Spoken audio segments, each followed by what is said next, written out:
अमीर हो या गरीब, शहर हो या गांव, या वो जगह जहां केवल 100 लोग रहते हैं, वहां भी ये बिस्किट अवेलेबल है, यानी कि पार्ले जी। सुबह की चाय हो या शाम का नाश्ता, पार्ले जी हमारी डेली लाइफ का पार्ट है। जहां 1997 में 1 लीटर पेट्रोल बस 23 रुपए का था और आज 100 से ज्यादा है, लेकिन पार्ले जी बिस्किट 1997 में भी 5 का बिकता था और आज भी वही 5 में ही बिकता है। 2011 में हुए एक सर्वे ने इस बिस्किट को दुनिया का सबसे ज्यादा बिकने वाला बिस्किट बताया है। लॉकडाउन में जहां दूसरी कंपनीज बस सर्वाइव करने की कोशिश कर रही थी, इस कंपनी ने अपनी सेल्स को गिरने नहीं दिया और करीब 8,000 करोड़ का रेवेन्यू किया था। ये बिस्किट इंडिया के सबसे पुराने बिस्किट ब्रांड्स में से एक है, लेकिन अंग्रेजों के टाइम शुरू हुए इस बिजनेस ने अपने आप को पूरी दुनिया में कैसे फेमस करा और घर घर तक कैसे पहुंचा। बात है 1929 की। मुंबई के सिल्क व्यापारियों के चौहान परिवार से आने वाले मोहनलाल दयाल ने कन्फेक्शनरी बनाने के लिए एक जर्जर पुरानी फैक्ट्री खरीदी और उसे रेनोवेट किया। वो टाइम था स्वदेशी मूवमेंट और भारत छोड़ो आंदोलन का। ये वही आंदोलन था जिसमें भारतीय वस्तुओं को प्रोड्यूस करना और यूज करने को बढ़ावा दिया। मोहनलाल भी लाखों भारतीयों की तरह इस आंदोलन से प्रभावित होकर इस बिजनेस की शुरुआत करते हैं। चौहान कुछ साल पहले कन्फेक्शनरी आइटम्स बनाना सीखने के लिए जर्मनी गए थे और जब 1929 में लौटे तो अपने साथ अमेजिंग स्किल्स और एक जर्मनी से इंपोर्टेड मशीन लेके आए और स्टार्ट कर दी अपनी फैक्ट्री, जो मुंबई के 2 गांव विरला और पार्ले के बीच स्थित थी। इसमें केवल 12 लोग काम करते थे। सभी 12 लोग मनोहर लाल के परिवार के ही थे, कभी कुक बनकर तो कभी मैनेजर और कभी इंजीनियर। इस परिवार के 12 लोगों ने 10 सालों तक इस फैक्ट्री को संभाला। कंपनी को बनाने में ये लोग इतना बिजी हो गए कि इन्होंने इसका कोई नाम ही नहीं रखा। कंपनी को बनाने में ये लोग इतना बिजी हो गए कि इन्होंने इसका कभी कोई नाम ही नहीं रखा। धीरे धीरे लोग इसे पार्ले कह के बुलाने लगे और इसी तरह शुरुआत हुई देश की सबसे पहली कन्फेक्शनरी कंपनी की। उस टाइम टॉफी और बिस्किट्स फॉरेन से इंपोर्ट होते थे जो आम आदमी को अवेलेबल नहीं थे। ये देखते हुए पार्ले ने अपने पहले प्रोडक्ट ऑरेंज कैंडी को लॉन्च किया और धीरे धीरे बिस्किट भी बनाना शुरू कर दिए। यूनाइटेड बिस्किट, ब्रिटानिया और गैलेक्सी जैसे ब्रिटिश कंपनी का पहले से ही इस मार्केट पे पैर जमा हुआ था और इसी बीच पार्ले ने लॉन्च किए अपने ग्लूको बिस्किट, जो मार्केट में मौजूद बाकी बिस्किट से काफ़ी कम दाम में मिलते थे और टेस्ट में भी काफ़ी अलग थे। ये वो बिस्किट्स थे जिसको हर क्लास के लोग अफोर्ड कर सकते थे। बिस्किट में मेड इन इंडिया का टैग देखकर ब्रिटिश इंडियन आर्मी ने भी इस बिस्किट को खूब प्रमोट किया। हालांकि आज़ादी के बाद इन्हें थोड़ी दिक्कतों का सामना करना पड़ा। ईयर 1947 में पार्टीशन के बाद भारत के पास केवल 63% ही गेहूं की खेती वाली जमीन बची थी, जिसके चलते देश में गेहूं की भारी कमी हो गई।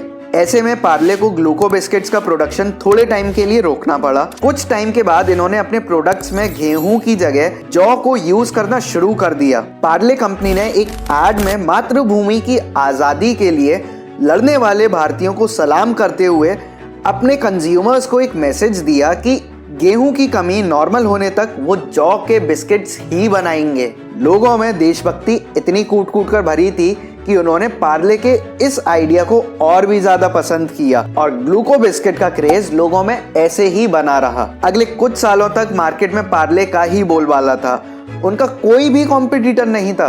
1960 में कुछ और कंपनीज ने अपनी ग्लूको बिस्किट्स को लॉन्च करा, जिससे पार्ले को थोड़ा झटका मिला। जैसे कि ब्रिटानिया के पहले ग्लूको बिस्किट ब्रांड ग्लूकॉन डी, जिसके एड में गब्बर सिंह यानी कि एक्टर अमजद खान फीचर हुए।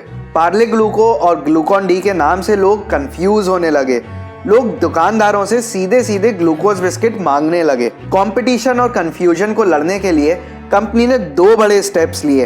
पहला, अपनी पैकेजिंग को बदला। दूसरा, अपने प्रोडक्ट को एक ऐसा नाम देना जैसा मार्केट में कोई और प्रोडक्ट मौजूद नहीं हो।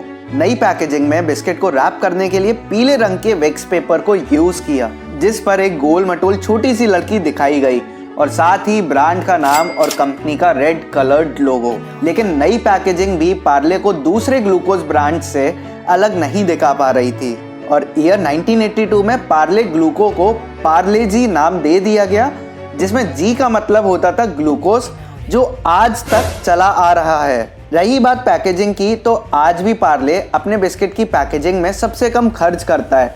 लेकिन बिस्किट की क्वालिटी आज भी पुरानी वाली ही है। वो बात कहते हैं ना, जब लोग आपकी कॉपी करने लगे तो समझ जाना आपने एक लेवल अचीव कर लिया है। पार्ले जी के साथ भी यही हुआ। उसने मार्केट में अपने ब्रांड को ऐसा जमाया कि देश के छोटे मोटे बिस्किट मेकर्स इस ब्रांड के नाम से अपने प्रोडक्ट्स को बेचने लगे। वही पैकेजिंग और वही नाम, लेकिन उन पैकेट्स के अंदर जो बिस्किट होते थे उन्हें खाकर लोग पहचान जाते थे कि डुप्लीकेट कौन सा है और ओरिजिनल कौन सा। इसी बीच पार्ले ने अपनी पहली टैगलाइन भी लॉन्च कर दी, often imitated never equalled. Simply जिसका मतलब ये था कि जिसकी नकल तो की जा सकती है पर बराबरी नहीं। इसके बाद सिलसिला शुरू हुआ इनोवेटिव टीवी एड्स का। पार्ले ने हर बार अपने टीवी एड्स में कुछ ना कुछ मैसेज देने की कोशिश करी। 1998 के एड में पार्ले जी को शक्तिमान के रूप में एक नया ब्रांड एंडोर्समेंट मिला, जो भारत का पहला सुपर हीरो था। अगर आप 90s के बच्चे हो तो आपको इनके पहले टीवी एड का गाना तो शायद याद होगा, जिसमें दादाजी अपने पोते पोतियों के साथ गाते हैं, स्वाद भरे शक्ति भरे पार्ले जी, स्वाद भरे शक्ति भरे पार्ले जी, और दूसरा जी माने जीनियस। और भी कुछ एड्स शामिल थे जिनकी टैगलाइंस थे, जी माने जीनियस, हिंदुस्तान की ताकत और रोको मत टोको मत, रोको मत टोको मत। पार्ले जी ने अपनी ब्रांड इमेज को मोनो डायमेंशनल से मल्टी डायमेंशनल में बदल दी। एक एनर्जी बिस्किट से एक सोर्स ऑफ क्रिएटिविटी तक, चाहे वो देश के क्रांतिवीरों को श्रद्धांजलि देना हो या माता पिता को अपने सपनों के पीछे करने के लिए मोटिवेट करना हो। पार्ले जी ने हर बार अपने एड्स को एक यूनिक मैसेज के साथ प्रोड्यूस किया। 2011 में पार्ले जी बिस्किट दुनिया का सबसे ज्यादा बिकने वाला बिस्किट था, और आज भी पार्ले जी भारत का सबसे ज्यादा बिकने वाला बिस्किट है, जो मार्केट का लगभग 26% ओन करता है। और इस बिस्किट को हर क्लास के लोग खाते हैं, चाहे ऊंची बिल्डिंग में बैठा इंसान हो या सबसे छोटे शहर में रहने वाला इंसान। ये देश का इकलौता ऐसा ब्रांड है जो LOC के पास 100 गांव से भी छोटे गांव हैं उनमें भी मिल जाता है। आज की डेट में पार्ले जी के 7 से ज़्यादा देशों में मैन्युफैक्चरिंग यूनिट्स हैं। US, नेपाल, नाइजीरिया, यूरोप के साथ साथ अफ्रीका के कई हिस्सों में यहाँ से पार्ले जी बिस्किट्स बेचा जाता है। आज भी पार्ले जी के बिस्किट के पैकेट्स के दाम उतने ही हैं जितने आज से 20 से 30 साल पहले हुआ करते थे। प्राइसिंग का पार्ट सुन के आपको बेवकूफ़ी लगी होगी, लेकिन भाई ये सब एक बिजनेस स्ट्रैटेजी है।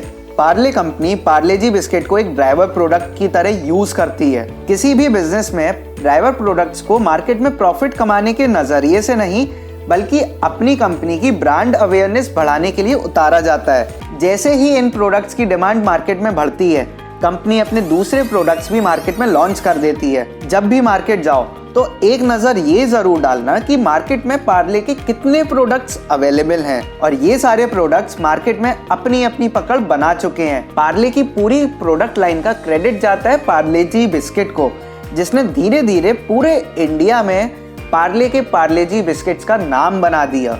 आज पार्ले का टर्नओवर लगभग 13,000 करोड़ है।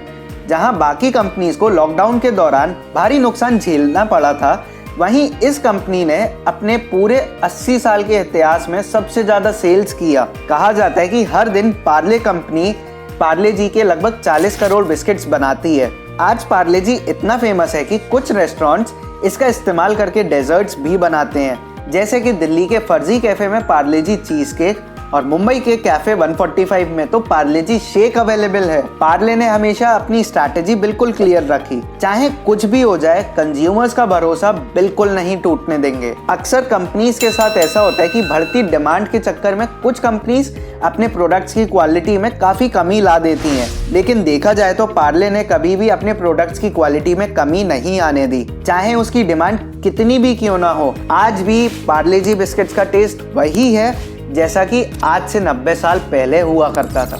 तो दोस्तों, आपको पार्ले जी बिस्किट की कहानी कैसी लगी कमेंट सेक्शन में बताइए, और अगर चैनल सब्सक्राइब नहीं किया है तो चैनल भी सब्सक्राइब कर दो।